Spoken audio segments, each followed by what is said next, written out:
On this week's episode, Rich watches his floor dry. And Sam tries to clean the floor.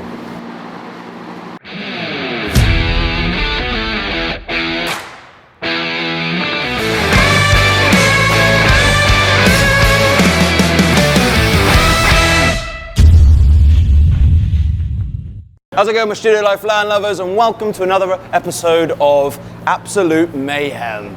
Look, you can't write this stuff. This is unprecedented behaviour. We have got a huge leak in the workshop.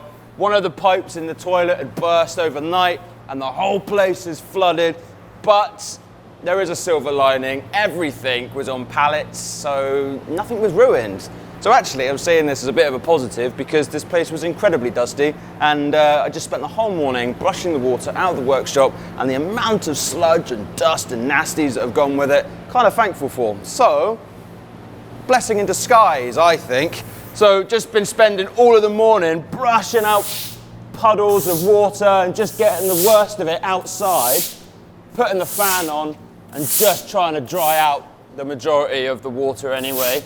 But you didn't come here to watch me brush water out of the workshop. Today, on today's episode, we are going to be patinating the Stargazer by Tanya Russell. It is going to be a beautiful, earthy verdigris patina. And then on the figure and the dog is going to be a traditional bronze.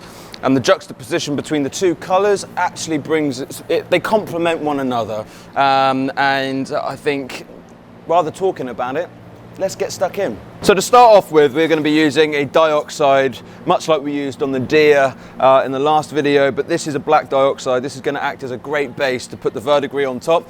Because what you want is you want a dark base for the verdigris to shine through. Otherwise, if you just whack verdigris straight onto pure bronze, it won't be as vibrant as if you had a dark background. So you start with your darks and you work your way up to your lights, and then you can bring your bronze through with a bit of stainless wool or some Scotch Brite pad, and the contrast between the bling bling and then the earthy verdigris is going to look absolutely divine. So I'm going to water this down and heat up the bronze and just start applying. Yeah, we've got no water yet, the whole place is full of water.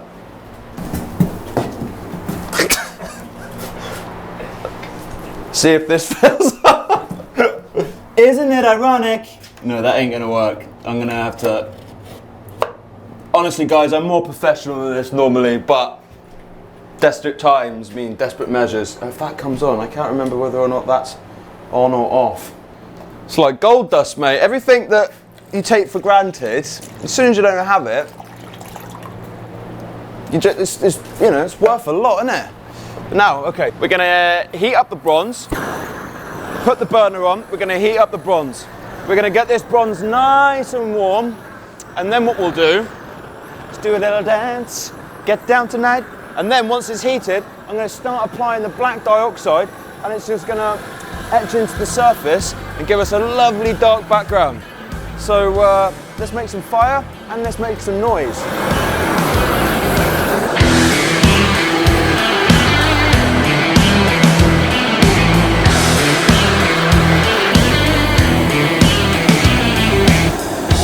So you can see that the bronze isn't quite hot enough. It's slightly getting hot enough there. So now it's at perfect temperature where it's bubbling away, evaporating and leaving the dioxide on the surface. If you put it on cold, I mean, it's fine, it gets into all the nooks and crannies, but you really want it to bake on.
I couldn't tell the difference between my left and right for a sec.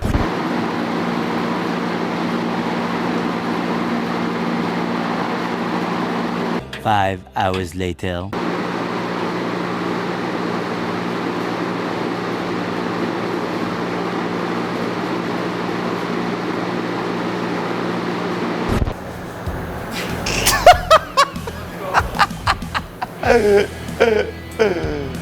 So we haven't got any water, and Sam's now. So the only option is to use what's on the floor. I have put soap on my hands by mistake. Desperate times mean desperate measures. Cheers, man. Lovely to see you. Thank you for your help. I think it was probably needed that I got that caravan.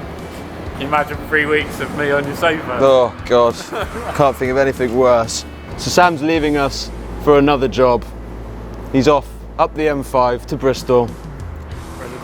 Brizzletown calls for your calling. Gotta do some proper work. Cheers, Anne!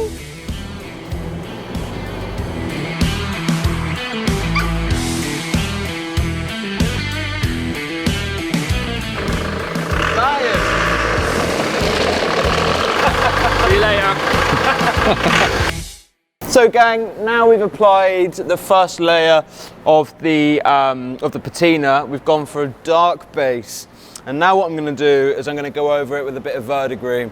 And once that's cooled down, I am then going to lacquer, and then I'll go over with a bit of burnt umber, really bring out the warmthness, because sometimes verdigris on its own can look quite cold. So patinaing is all about layers at the end of the day. If you just do one layer, it will look very painted. If you just do 2 layers, you could get a little bit more depth. But all in all, what you're trying to create is this sense of depth with colour. So over the years of trying to perfect this, I've learned just to have all the solutions diluted and just build up layer upon layer. So you do just build up those lovely colours, and you can have different styles. You can have a mottled finish, you can have a ringed tortoiseshell finish. You can literally just put, if you on this piece you've got loads of recesses and textures, so you can literally go over it with the darks, rub the bronze back, go over it with another colour, and then again you've just you're elevating all of these textures, which is essentially what you want to do. You want to accentuate the modelling of the work, otherwise it can look quite flat. So we're going to apply the verdigris now, and then we'll go over, rub it back, and then we'll just keep adding layer upon layer until we got the pièce de résistance, and then what we'll do is we'll wax it afterwards, buff it up, and it is completo finito. Off you go. So you're just mixing up the verdigris now. This is a bit more of a greener verdigris than the bluey verdigris. Like I say, we want to go for an earthy colour. So once this puts on hot, it's going to go really light anyway. So it dries really light, but we're going to start at the bottom, and I'm just going to start stippling it on, getting an uneven cover the whole way up so it's not so uniform. And then once that's all done, we'll rub back some of the bronze like this. You see this? Rub back some of the bronze like this. Let that puppy sing. You see the interest in that area. And the key for this whole channel and what we're doing here and what this is all about is I want to try and give you guys as much information and all the techniques and the tricks and the tips and the how-tos, because I know a lot of people hold the cards close to their chest, but I just want to give it all to you. I want to give the information away, because at the end of the day, it's I was at the beginning of my career not really knowing where to turn, and if I had all of the information accessible online, then it would have been so much easier. So at the end of the day, I would like to just try and help as many people as I can that are trying to do this in the comfort of their own home. So that being said, let's get the blowtorch on.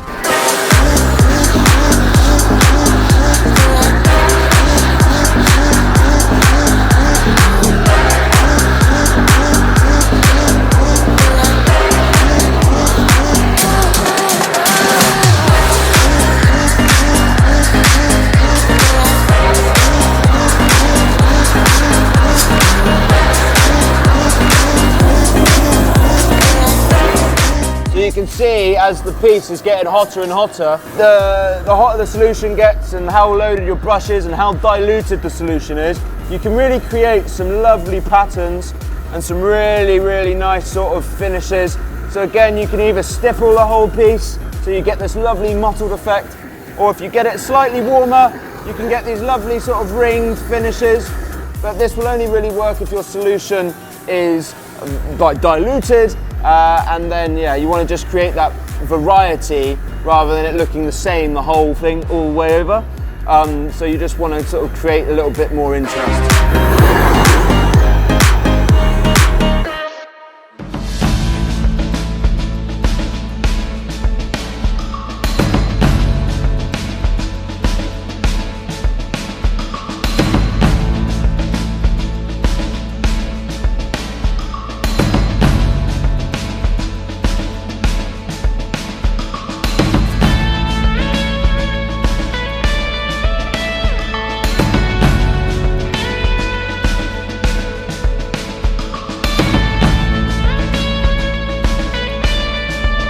What's up, gang? Thank you for watching this week's episode. We finally got the Stargazer finished by Tanya Russell. It's looking absolutely fantastic. Sam's done an amazing job on it. I'm just finishing off the patina on it now, so it's going to look absolutely amazing once it's finished. I'm going to spend the rest of the afternoon taking all of my stuff back inside because the floor's finally drying out after that leak we've had. So until the next episode, we'll see you there.